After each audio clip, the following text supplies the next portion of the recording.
It hadn't rained for almost 3 full weeks, and the earth seemed to be feeling it. The big yellow disk of sun had sizzled off the scanty traces of morning dew hours ago, and now sat in a high, hazy call staring down into the parched valley. There, everything had a washed-out, undersaturated look, like all the light and the heat had just leached the world of its color and enthusiasm for life. An old wagon slowly rumbled by on the farm lane. A plume rose up behind it, ascended, paused, and without hurry began to fall again. The fine chalky dust of the road settled over everything, and in it, on the front porch of the farmhouse, Birdie fixed her doll to sit on her special little chair. The doll was the girl's prized possession and had been handsomely made. The body was of a pressed composite, flexible but strong, and real glass eyes stared out with a passive sweetness from its sculpted face. The arms and the legs were made of light wood and moved smoothly on hidden ball hinges. Some dolls are a bit unsettling in a certain light, but this one always wore a look of benign, fixed resignation. And she was kept in perfect comfort by her owner, Birdie. Birdie was 6, stout and fastidious, the sort of child that likes to attend to things and keep order. The doll, inanimate and as a result always tumbling over itself or getting smudged, scratched, or nudged over, made the perfect object for her fundamental fussiness, and they were rarely seen apart. Theirs were the first flinty eyes of the family to set upon Shelby Hadfield as he came to the gate of the farmyard that morning.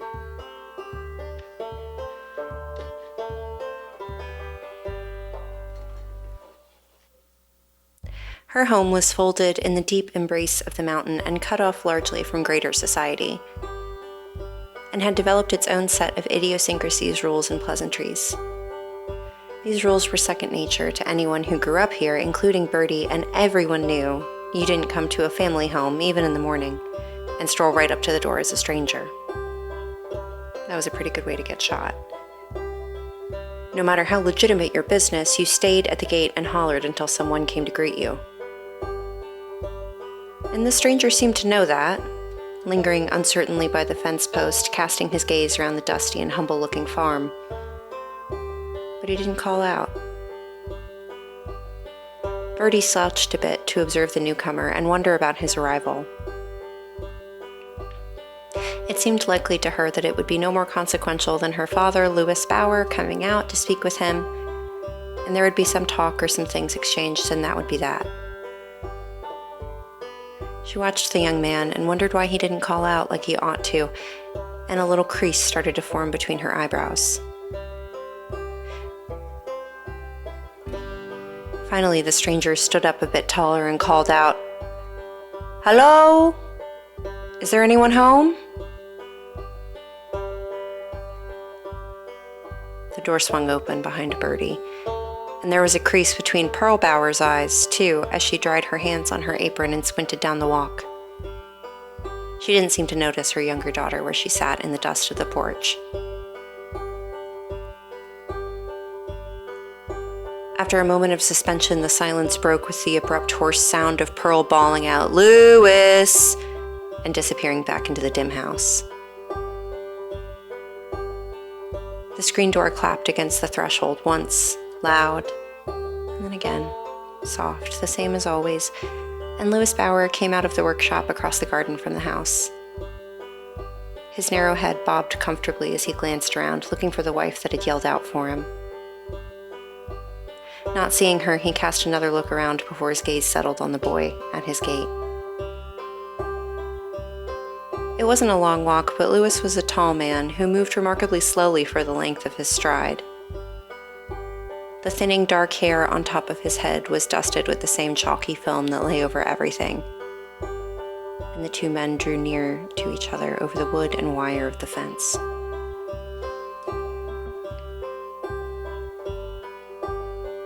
"Mornin'," said Lewis, with a certain amount of curtness and kindness mixed in his tone as he approached the visitor. The tall man wore a checked shirt and overalls that he tucked his hands into. The stranger, a coarse, cheap-looking black suit, badly disheveled and caked in dust. Lewis thought it looked hellishly uncomfortable, and even though it wasn't too hot out yet, it would be. Then it would be even worse for him. The city clothes also made him suspicious of an incoming sales pitch. "Good morning to you too, sir," the young man said, and Lewis noticed that he was clenching a tired black hat in his hands, tight enough to crumple the brim. Lewis let a long silence elapse.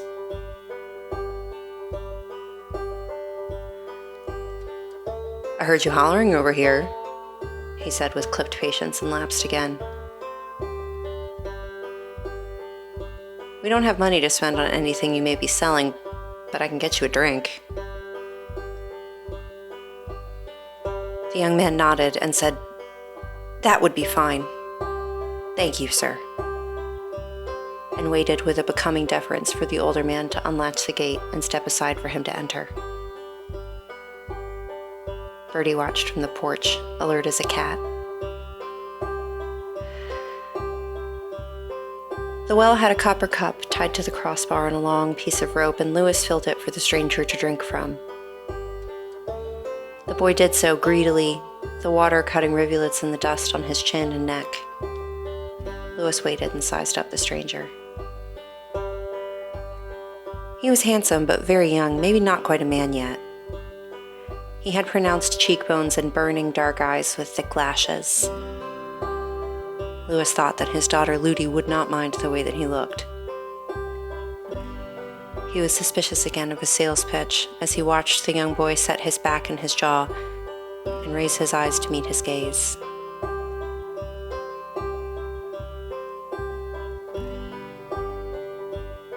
"Sir, I am very sorry to disturb you this morning. I hope that I have found here a charitable man, and perhaps a fellow Christian."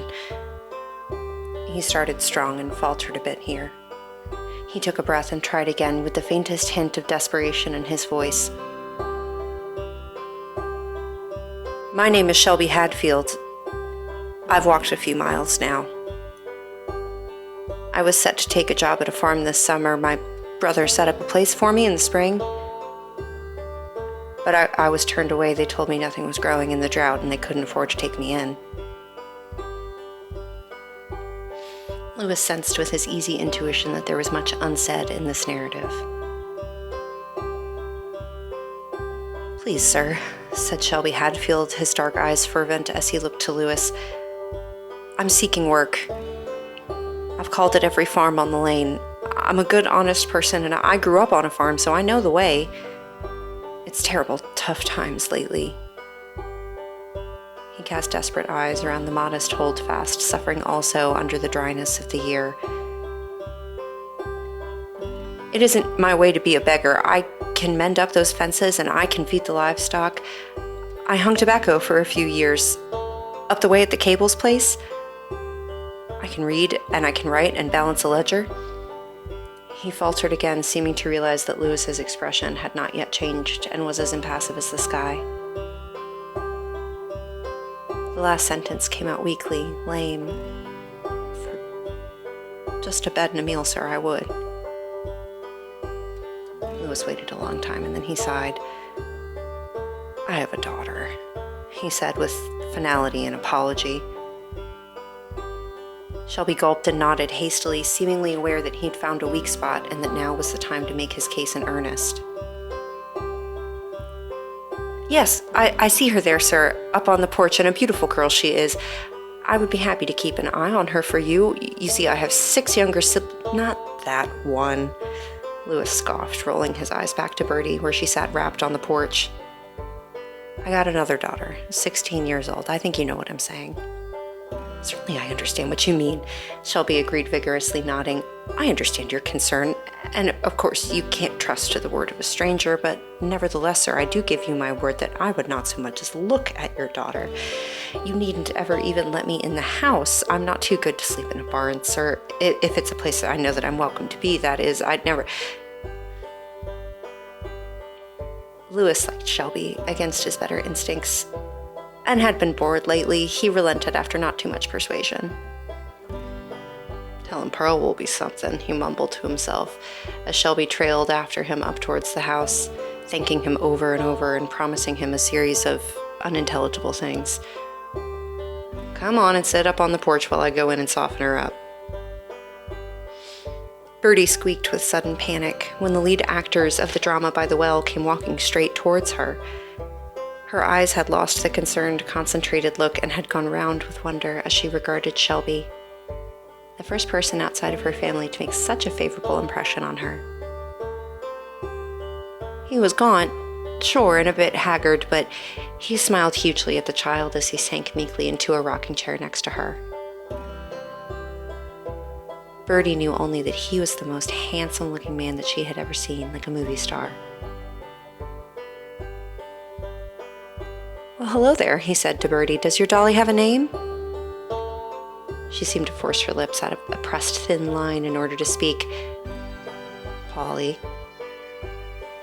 "Polly the dolly," Shelby said, smiling again. "Well, isn't that a pretty name?" Before Birdie had time to process this landmark moment, her mother had come out onto the porch, scowling and looking ready to spit. Her attitude changed after a short interview with Shelby, softening under the influence of his earnest eyes and glib tongue, but she was by far the harsher of the two of them. Pearl asked him difficult questions about intentions and timelines and the capabilities which he did not possess, and the young man blushed and stuttered in response. Birdie's rounded face turned like a sun-seeking flower from father to stranger to mother and back. She had apprehended in her straightforward child's mind that there was a possibility that the stranger may stay and become a part of their family like a few other workers had in the past. She was very interested to see this occur. At the very tender age of 6, she had fallen in love for the very first time with Shelby Hadfield. "Do you remember the first person that you fell in love with? How about the way you felt the moment that you did?" Most likely not. It would drive any reasonable adult mad to still be able to feel all the ecstasies of those long-buried firsts. But children can withstand them, must withstand them. The instant crushes of our earliest years have more in common with insanity than with anything else, and their fire is part of the purging mechanism of our growth.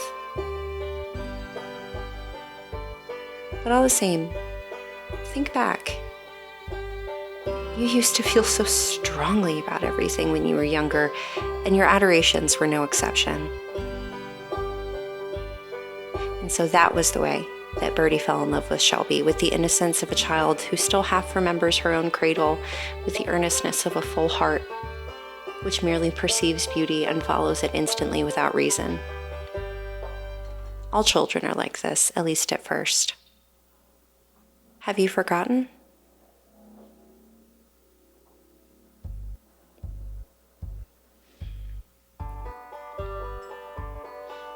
After a long, fawning speech from the new boarder, which Birdie mostly did not understand, Pearl's only words to him were, "Fine.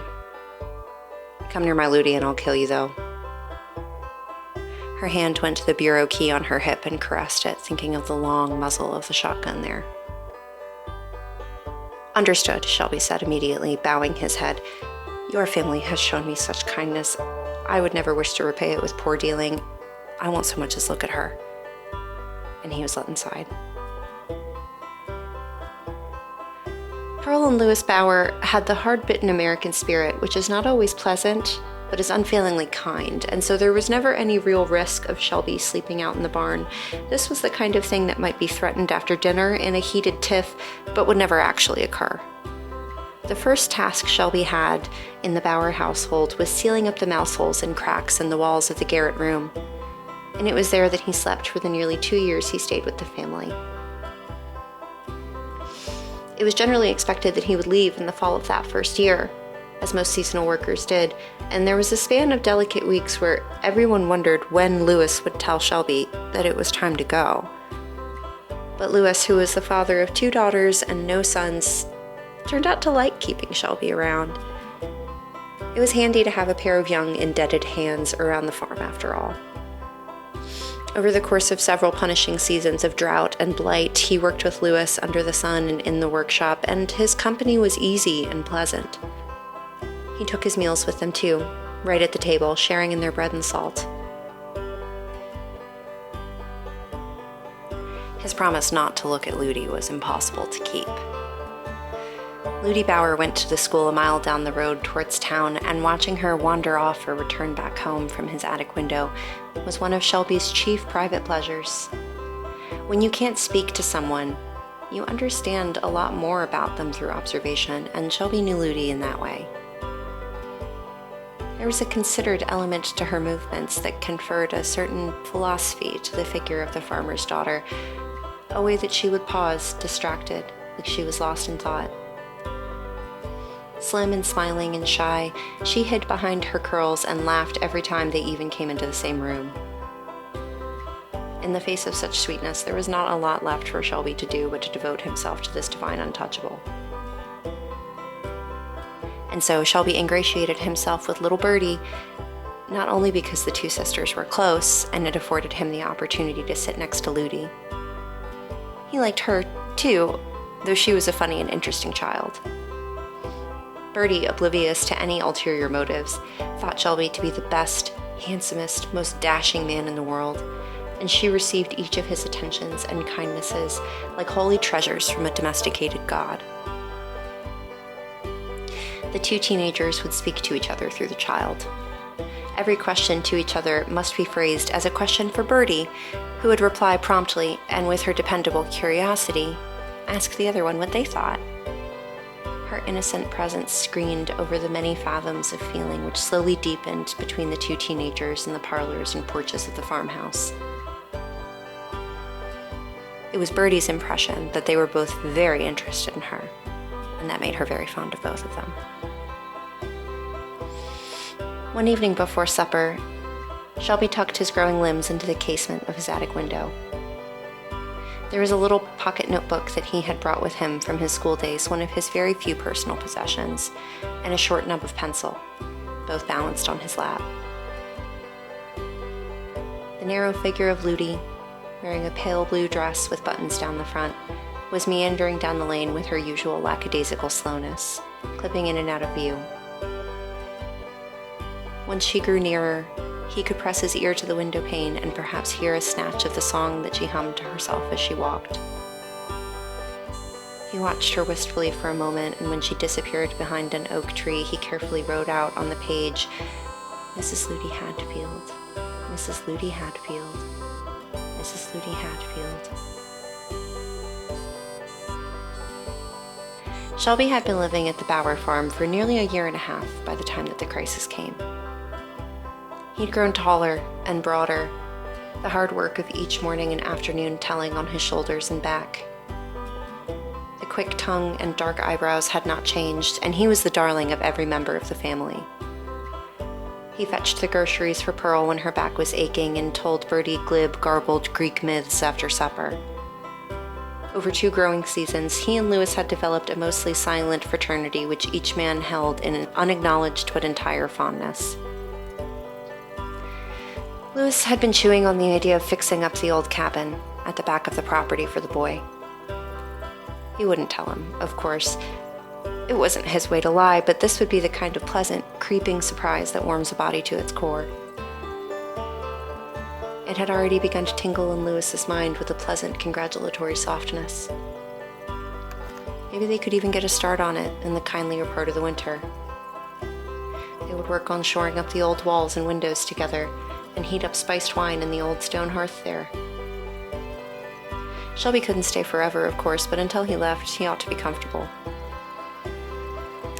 And then before any one of them was ready for it, the end of this era arrived on a stormy August Sabbath. Sundays at the homestead were quiet and dilated days, especially in the summertime.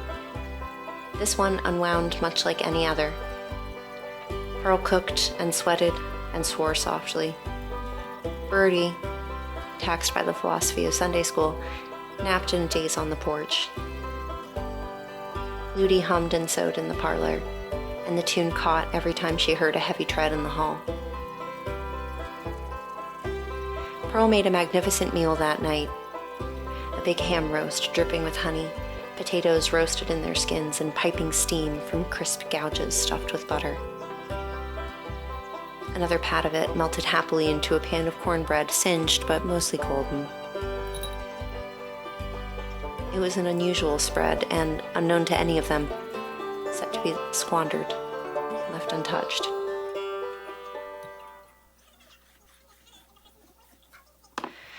The family came to the table, and two of the figures seated opposite each other across the oak tabletop seemed more withdrawn than usual. Shelby and Ludi were not speaking much, but Birdie, now 8, babbled happily to her father about her daily observations and spared them the need to. Until... "You're awful quiet tonight, Mr. Hadfield," Lewis said in his pleasant, patient baritone. "Anything on your mind?" Nobody was looking at Ludi, and she was looking at her plate, but at these words the color seemed to drain out of her face. She slumped downward, and her curls bounced forth in front of her waxen face. Lewis had a great dripping forkful of dinner suspended. Lord, he could have waited a moment longer and enjoyed it. But he was without our gift of presentiment, and one of the many unfortunate results of this timing was that Pearl's dinner would sit untouched on their plates from that moment on. Shelby cleared his throat and steeled his stomach. "Yes, sir. Yes, sir, there is. There is, in fact, something that I need to speak with you about." Lewis lowered his fork and raised his eyes. Shelby's face was tight-looking and red, a bad sign. The older man relaxed into his chair and spread his hands amiably over the table. "Well, speak, son, I'm listening to you." It's impossible to conceive that he had no inkling that the handsome young boy from town might interest his Ludi as much as she interested him. In fact, it seemed to the younger couple that there had been a slowly increasing obviousness to the situation, a foreshadowing of the inevitable elopement, softening both parents to the idea of their getting married and, pressingly, being pregnant. The fact that every member of the family clearly adored the young man made it seem even more obvious. Everything would be fine. And this may have been the case, but it was still difficult to find the words to actually broach the subject. And so Shelby spoke for a fair amount of time before anyone else understood what exactly it was he was trying to say. "And so you understand, through no intentional actions of my own, sir, Ludi came to feel sort of sweet to me. I didn't know, sir, much before a few weeks ago. Well, a few months ago, perhaps, sir. But you know how love can creep up and grab a hold of you, and we never meant to let it get so far before we..." "Son," Lewis said with a cat-like predatory softness, his eyes turning hard, "speak clearly to me." Birdie had a fractured recollection of this night in her later years. The memory had a feeling of panic, of emergency or natural disaster, and sometimes when she dreamed about it, the house was on fire on every side. That felt like an apt image to her dream self to describe the feeling that she had had sitting there. She didn't fully understand what was happening, and this made it all the worse. She only knew that her father had become the enemy of her dashing romantic hero. That Birdie's heart was broken was clear to everyone at the table, but the fact that Lewis's heart was broken too was not ever really remarked. For he, like his younger daughter, had crafted a man in his mind. To Lewis, Shelby was a man too honorable to touch a girl he'd promised not to even look at, too honest to lie to another man's face. And this was the man that Lewis had taught, labored, and eaten with. For that matter, he had crafted an image of himself which was far too wise to overlook signs of poor dealing. It was humiliating to reconstruct his little world to accommodate the reality of his young friend's actions, and his own blindness to them. He had to confront the reality that the specter he had created and the physical being he had befriended existed in two mutually exclusive planes, and that all of the respect he had paid to Shelby had been earned only by a ghost in his mind. It is true that Lewis was not quite as angry with the young man as he was with himself, but he didn't know this at the time. Bitterly, bitterly would he ponder this later, but there's always enough time to think after the damage has been done. Under heavy peals of thunder both within and without, the young couple fled the old home place. The screen door clapped shut twice on that exit, just the same as it did on any other. How can such beloved things be so indifferent when it comes down to these crucial moments? They should be more tender to us who have oiled and cherished them when our crisis finally comes. On its second, gentler swing, the door struck little Birdie on the cheek. She'd broken free from her mother's grasp as Pearl tried to keep Lewis from the bureau with the shotgun and the child out of the fray. Lewis got the drawer pull, Pearl let out a howl, and Birdie ran full tilt after the fleeing lovers. She remembered Shelby's exit just as well as his entrance up until her dying day. In her adult recollections, the two moments stand out as bookends of a strange, strangled little story that seems like it should have turned out differently. The sky was thunderous black, and swollen clouds pushed and rolled over each other like snarling, full-bellied beasts. The wind buffeted everything, pushing the trees back and forth and snapping away anything carelessly placed out of doors. The rain hung breathless above their heads, waiting. Everything had the overall impression of being dark blue, black, or a molten sort of gray, even though the sun was still up. Ludi's hair had come loose, and it was snapping in the gusty, wet gales which always precede these kinds of summer storms. Halfway down to the gate, the first hesitant drops had already spotted the shoulders of her dress. They'd been running fast, but now she hesitated, moved slower, and then stopped. From the porch, Birdie saw Shelby, handsome, always, and frightened now, his big emberous eyes burning down at her sister, as she shouted something into his stricken face.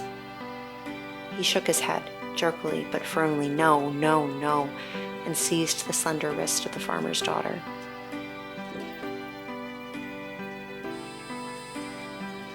And Birdie saw his mouth say something softer then. And was it please? Was it darling? Was it I'm sorry? She wondered that forever because it seemed to work like magic. Birdie knew her sister, and she knew that she was not ready to go, that she had stopped him to tell him that she could not go, but hearing him, her body started to move differently. She yielded herself entirely to whatever spell had called on her, and herself moved down again towards the lane. Shoulders sinking under her darkening collar, Ludi let the man who'd stood a stranger at her gate not 2 years past pull her back towards it again. And Ludi probably knew then that she'd never be home for Christmas. She wouldn't write long, fussy letters to her mother about the baby that she would have. When she glanced over her shoulder, she saw Birdie standing alone on the porch in her faded check dress. Her younger sister, mouth stood slightly ajar in an attitude of half motion, like she didn't know quite what to do. It seemed like she wanted to come after them, but knew that she couldn't. This, the hesitant, lingering motion of the girl's body drawn towards her as she ran away, as she ran like a rat, this, for her part, Ludi remembered for all time. It was too far to speak or to call back promises, and the rain was rolling in.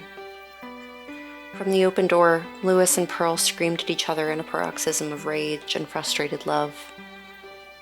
Shelby pulled Ludi into the darkening woods before Lewis got his hands on the gun, which he probably would not have used anyway, but in a half-sincere way just holding it nursed his wounded pride. He stomped out onto the porch to make himself feel better more than anything, but seeing his youngest starting to weep hurt him once again.